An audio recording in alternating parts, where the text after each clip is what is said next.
বাজারজাতের অনুমোদন পেল করোনায় মুখে খাওয়া ওষুধ মলনুপিরাভির, মৃত্যু 50% কমার আশা। 15 নভেম্বর বাংলাদেশিদের জন্য পর্যটন ভিসা চালু করছে ভারত, জানিয়েছেন দেশটির রাষ্ট্রদূত দোরাই সামি। টানা পতনের পর সূচক বাড়ল দেশের পুঁজিবাজারে, তবে কমেছে লেনদেন।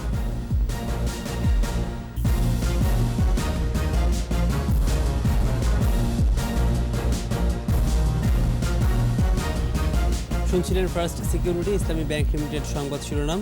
আমন্ত্রণ 21 দেশের সংবাদে, সাথে আছে আমি প্রণব চক্রবর্তী।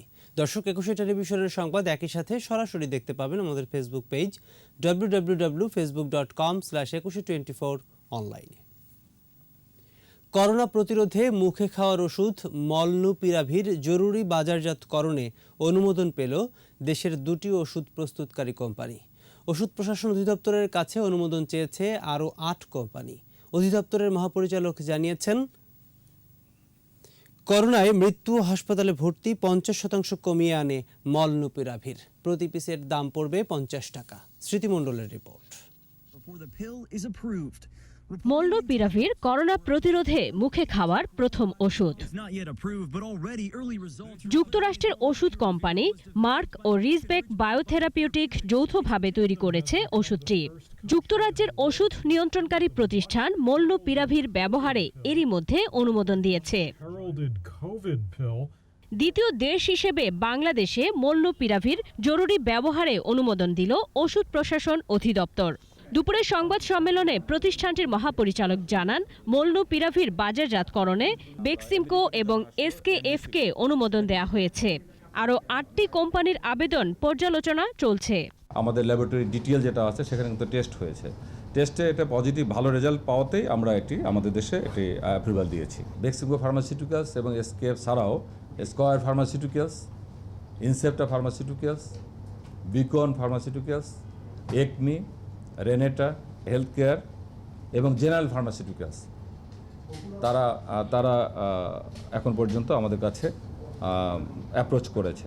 করোনা আক্রান্ত হালকা থেকে মাঝারি অবস্থার রোগী, যাদের বেশি বয়স, ডায়াবেটিস, হৃদরোগ সহ ঝুঁকি রয়েছে এমন ব্যক্তিরা বিশেষজ্ঞের পরামর্শ অনুযায়ী ওষুধটি খেতে পারবেন। 50 টাকা করে পড়বে পার ক্যাপসুল, এবং ডোজ যেটি আপনাদের সকালে 4টা ক্যাপসুল এবং রাতের বেলা 4টি, মোট 8টা ক্যাপসুল খেতে হবে। তাতে করে আমরা 5 দিন ধরে খেতে হবে।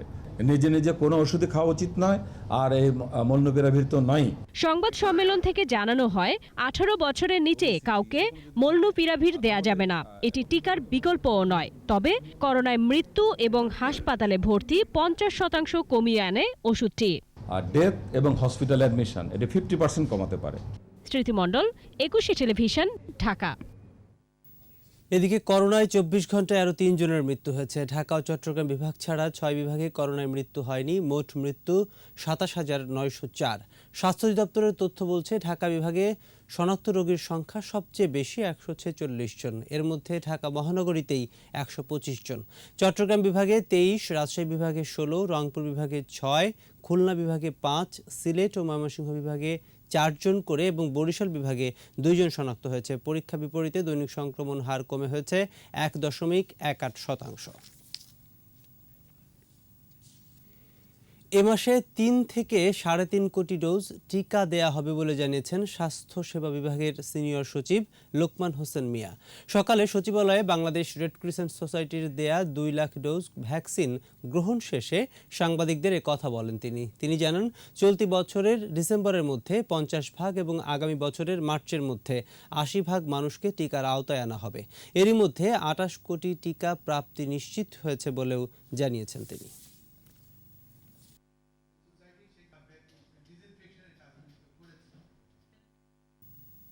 15 নভেম্বর থেকে বাংলাদেশিদের জন্য ট্যুরিস্ট ভিসা চালু করছে ভারত। সকালে ব্রাহ্মণবাড়িয়ার আখাউড়া চেকপোস্ট দিয়ে ভারতে যাওয়ার সময় ঢাকায় নিযুক্ত ভারতীয় হাইকমিশনার শ্রী বিক্রম দোরাইসামি কথা বলেন। তিনি বলেন, কোভিড পরিস্থিতির মধ্যেও ট্যুরিস্ট ভিসা চালু রাখা হয়েছে। তিনি জানান, শুরুতে 1 মাস মেয়াদের সিঙ্গেল এন্ট্রি ভিসা প্রদান করা হবে, তবে শুধুমাত্র আকাশপথে চলাচলের জন্য এ ভিসা দেওয়া হবে বলেও জানিয়েছেন দোরাইসামি।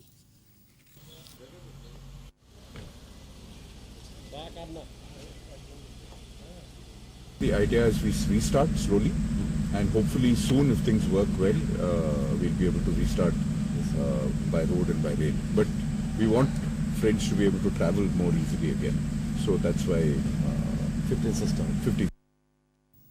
টানা পতনের পর সূচক বাড়ল দেশের পুঁজিবাজারে, তবে কমেছে লেনদেন। মঙ্গলবার ডিএসইতে লেনদেন হওয়া 276টি প্রতিষ্ঠানের মধ্যে দর বেড়েছে 223টির, কমেছে 99টির, আর অপরিবর্তিত ছিল 54টির দর।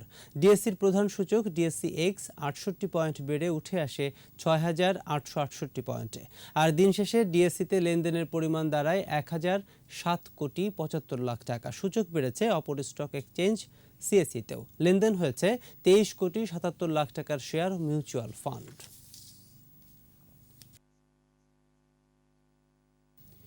অবশেষে উদ্ধার হলো মানিকগঞ্জের পাটুরিয়া ঘাটে ডুবে যাওয়া আমানত শাহ ফেরিটি। দুপুর 2:30টার দিকে ফেরিটি পুরোপুরিভাবে ভাসিয়ে তোলা হয়। বাংলাদেশ অভ্যন্তরীণ নৌ পরিবহন কর্তৃপক্ষ বিআইডব্লিউটিএ জানায়, আগামী 2 দিন তারা ফেরিটির অবস্থা পর্যবেক্ষণ করবেন। কোনো সমস্যা না হলে কর্তৃপক্ষের হাতে তুলে দেওয়া হবে এটি। গেল 27 অক্টোবর 17টি যানবাহন নিয়ে ডুবে যায় ফেরিটি। 2 উদ্ধারকারী জাহাজ যানবাহন তুলতে পারলেও কিছুতেই ফেরিটিকে ভাসানো সম্ভব হচ্ছিল না। 4 দিন চেষ্টার পর অবশেষে ফেরিটিকে ভাসানো হয়েছে। ইউনিয়ন পরিষদ নির্বাচনে সহিংসতা এড়াতে নরসিংদীর চরাঞ্চলে অভিযান চালিয়ে 12 জনকে গ্রেপ্তার করেছে র্যাব। ভোরে সদর উপজেলার আলোকবালী, রায়পুরার নীলক্ষা ও মির্জাচর ইউনিয়নের বিভিন্ন এলাকায় অভিযান চালানো হয়। এ সময় একটি revolver, shotgun, 1 shooter gun, 21 round গুলি ও প্রচুর দেশীয় অস্ত্র জব্দ করা হয়। দুপুরে র্যাবের নরসিংদী ক্যাম্পে আয়োজিত সংবাদ সম্মেলনে এসব তথ্য জানান র্যাব 11 এর অধিনায়ক তানভীর মাহমুদ পাশা। তিনি জানান, গ্রেপ্তার 12 জন চরাঞ্চলের স্বাধীন বাহিনী নামে পরিচিত। তাদের বিরুদ্ধে থানায় একাধিক মামলা রয়েছে। নিচ্ছি বিরতি, যখন ফিরব তখন থাকবে। ধর্মঘট প্রত্যাহারের পর চলছে পণ্যবাহী পরিবহন, স্থবিরতা কাটছে চট্টগ্রাম বন্দরে। আবারও আমন্ত্রণ 21-এর দেশের সংবাদ। বাড়ির আঙিনায় মিশ্র ফলবাগান করে বেশ লাভবান নড়াইলের এক কৃষক। পাশাপাশি গড়ে তুলেছেন নার্সারি ও সবজি ক্ষেত। কোনো ধরনের কীটনাশক ছাড়া জৈব সার ও বালাইনাশক ব্যবহার করে ফলমূল ও শাকসবজি বাজারজাত করছেন তিনি। খরচ বাদে বছরে আয় হয় লক্ষাধিক টাকা। নড়াইল প্রতিনিধি ফরহাদ খানের রিপোর্ট, জানাচ্ছেন সমর ইসলাম।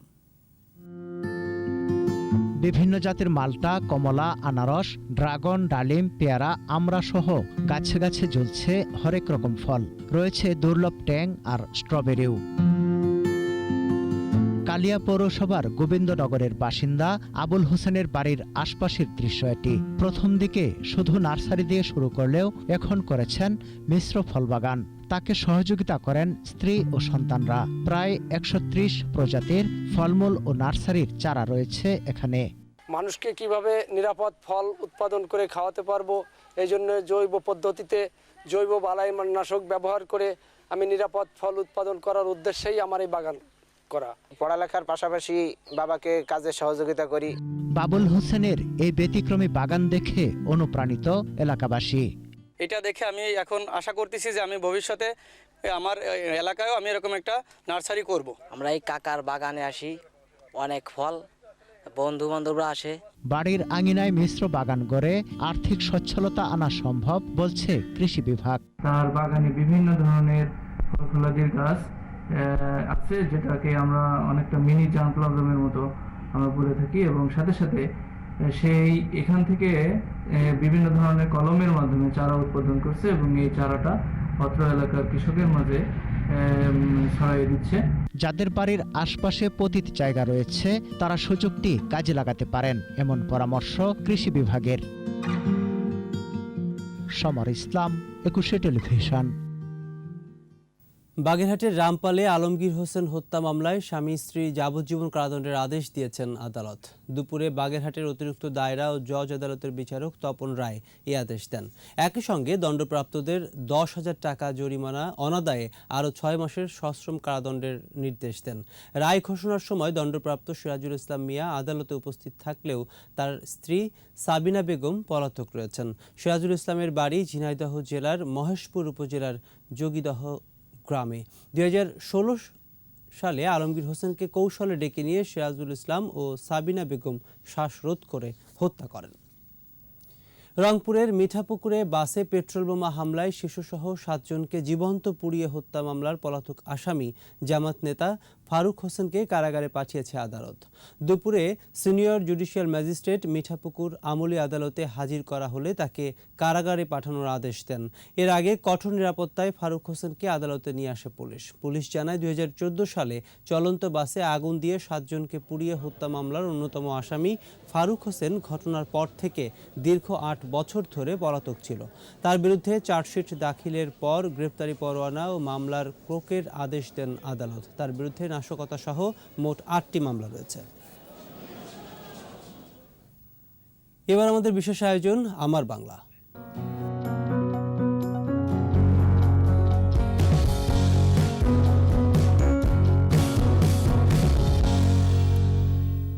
ঐতিহ্য ও আধুনিকতার মিশেলে জনপ্রিয় হয়ে উঠেছে বাংলার মৃৎশিল্প। বংশ পরম্পরায় পাল বা কুমার ছাড়াও বর্তমানে অন্যান্য সম্প্রদায়ের মানুষও মৃৎশিল্পের সাথে জড়িত। বাণিজ্যিক প্রসার ঘটিয়ে ভাগ্যের চাকা পরিবর্তন করেছেন অনেকে। সংশ্লিষ্টরা বলছেন, কালের পরিবর্তে আধুনিকায়ন হলেও আনুষঙ্গিক সহযোগিতা পেলে আরও সমৃদ্ধ হবে শিল্প। হুমায়ুন কবির রনির রিপোর্ট, জানাচ্ছেন রত্না জামান। মাটির তৈরি পাহাড়ি জিনিসপত্র দিন দিন নজর কাটছে সাধারণ মানুষের। দোকানে ফুটপাতে মিলছে আকর্ষণীয় নকশা আঁকা ফুলদানি, খেলনা সহ নানান পণ্য। এ শিল্পের প্রধান উপকরণ মাটি। চাকার সাহায্যে কাদামাটি দিয়ে তৈরির পর কাঁচা অবস্থায় তাতে বিভিন্ন দর্শনীয় জিনিসের নকশা করা হয়। কখনো আবার পোড়ানোর পর এতে নানা রঙের সমাবেশে বৈচিত্র্যপূর্ণ হয়। একসময় পরম মমতায় বংশ পরম্পরায় মাটির জিনিসপত্র হাতে তৈরি করতেন মৃৎশিল্পীরা। তবে বর্তমানে ব্যবহার বেড়েছে আধুনিক যন্ত্রপাতির। মৃৎশিল্পকে টেকসই করে তুলতে 1962 সালে কুমিল্লার বিজয়পুরের রুদ্রপাল বংশের 15 সদস্যকে নিয়ে রুদ্রপাল সমবায় সমিতি প্রতিষ্ঠা করেন পল্লী উন্নয়ন একাডেমির প্রতিষ্ঠাতা ডক্টর আক্তার হামিদ খান। 4 যুগে ভাগ্যের উন্নয়ন ঘটেছে প্রায় 400 পরিবারের। পূর্বপুরুষ থেকে এই কাজটা করছে, আমাদের মা বাবা ওই মাটির কাজটা করতো। যে টপটা বানাইতেছে এখনকার, এই টপটা আমাদের এই প্রতিষ্ঠান থেকে ঢাকাতে যায়, ঢাকার থেকে তারপরে বিদেশে যায়, আবার অনেকে সরাসরিও এখান থেকে বিদেশে নিয়ে যায়। সরকার যদি আমাদেরকে আর্থিক সহযোগিতা করে তাহলে আমরা ঘরে ঘরে মাল বানাতে পারবো, আমরা মেলা করতে পারবো। কেবল কুমিল্লা নয়, ঢাকা, চট্টগ্রাম, কক্সবাজার, সিলেট, চাঁদপুর, নারায়ণগঞ্জ সহ বিভিন্ন অঞ্চলে এ মৃৎশিল্পের বাণিজ্যিক প্রসার ঘটেছে। মৃৎশিল্পে আধুনিক অবকাঠামো ও উন্নত যন্ত্রপাতির ব্যবহার শুরু হয়েছে 10 থেকে 12 বছর আগে। তবে আনুষঙ্গিক সহযোগিতার ঘাটতি থাকায় অনেকটা পিছিয়ে আছে এ শিল্প। এখন বাড়িতে বাড়িতে কাজের পরিমাণটা কমে গেছে, আমাদের এই প্রতিষ্ঠানে কাজটা হয়। সরকার যদি আমাদেরকে লজিস্টিক সাপোর্ট করেন তাহলে আমরা এই ঐতিহ্যটা ধরে রাখতে পারব। সব মিলিয়ে মৃৎশিল্প যেমন দেশের ঐতিহ্য সমৃদ্ধ করে তুলছে, তেমনি খুলে দিয়েছে সচ্ছল জীবনযাপনের সম্ভাবনার দুয়ার। রত্না সামান, 21শে television. S Alam group, Chittagong সংবাদ।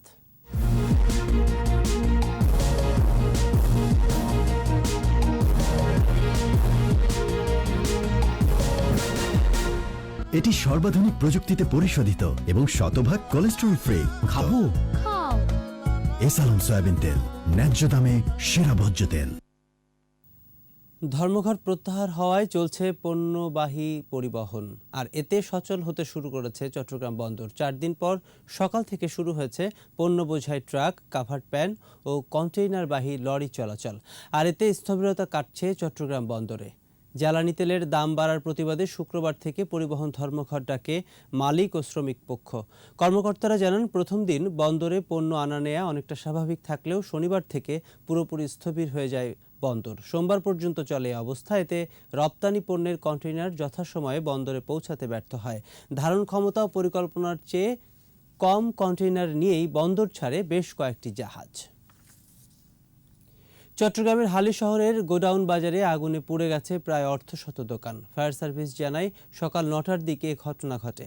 ফায়ার সার্ভিসের ৮টি গাড়ি ১ ঘন্টা চেষ্টার পর আগুন নিয়ন্ত্রণে আনে। এ ঘটনায় কোনো হতাহতের ঘটনা ঘটেনি। তবে করোনায় লকডাউন পরবর্তী সময়ে একে বড় ধরনের ক্ষতি বলছেন ব্যবসায়ীরা। কিভাবে আগুন লেগেছে তা এখনও জানাতে পারেনি ফায়ার সার্ভিস। যদিও ব্যবসায়ীদের দাবি, গেল কয়েকদিন ধরে ওই এলাকায় বিদ্যুতের সমস্যা হচ্ছিল, সেখান থেকেই আগুন লেগেছে বলে ধারণা তাদের। রাঙামাটির বালুখালীতে মারমা সম্প্রদায়ের মহাশ্মশান দখলের প্রতিবাদে মানববন্ধন কর্মসূচি পালন করা হয়েছে। জেলা প্রশাসক কার্যালয়ের সামনে স্থানীয় মারমা সম্প্রদায়ের লোকজন ঘণ্টাব্যাপী এই মানববন্ধন কর্মসূচি পালন করে। এ সময় বক্তব্য রাখেন রাঙামাটি মারমা সাংস্কৃতিক সংস্থা মাসাসের নেতা হালাপ্রু মারমা সাইন, ঘাতক দালাল নির্মূল কমিটির সদস্য সৈকত রঞ্জন চৌধুরী ও বালুখালী মারমা পাড়ার অংচাই কারবারি। বক্তারা অভিযোগ করেন, ক্ষুদ্র নৃগোষ্ঠী মারমা সম্প্রদায়ের একটি মাত্র মহাশ্মশান, সেটি দখলের পায়তারা করছে একটি মহল। কক্সবাজারের সদর উপজেলার পিএম খালী ইউনিয়নে দুর্বৃত্তের গুলিতে রেজাউল করিম নামে এক মেম্বার প্রার্থী আহত হয়েছেন। প্রত্যক্ষদর্শীরা জানান, গতরাতে নির্বাচনী প্রচারণা চালানোর সময় একদল দুর্বৃত্ত রেজাউল করিমকে গুলি করে পালিয়ে যায়। পরে তাকে গুরুতর অবস্থায় কক্সবাজার সদর মডেল হাসপাতালে ভর্তি করা হয়। ঘটনার সত্যতা স্বীকার করেছে পুলিশ। এদিকে অপ্রীতিকর পরিস্থিতি এড়াতে এলাকায় মোতায়েন করা হয়েছে অতিরিক্ত আইন শৃঙ্খলা রক্ষাকারী বাহিনীর সদস্য।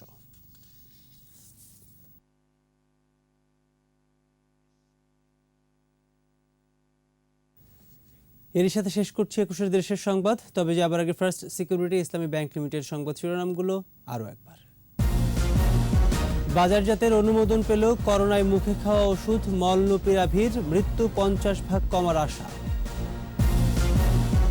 ১৫ নভেম্বর বাংলাদেশিদের জন্য পর্যটন ভিসা চালু করছে ভারত, জানিয়েছেন দেশটির রাষ্ট্রদূত দোরাইসান।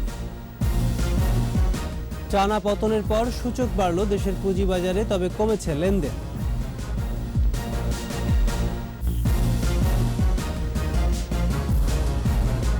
দর্শক, সর্বশেষ খবর জানতে ডায়াল করুন 2021 নম্বরের, ভিজিট করুন 21-tv.com এই ওয়েবসাইটে। এছাড়া ফেসবুকে লগ ইন করতে পারেন facebook.com/2124 অনলাইনে। এতক্ষণ সাথে থাকার জন্য ধন্যবাদ। পরের সংবাদ সন্ধ্যা 7টায় দেখার আমন্ত্রণ রইল। স্বাস্থ্যবিধি মেনে চলুন, সুস্থ থাকুন, 21-এর সাথেই থাকুন।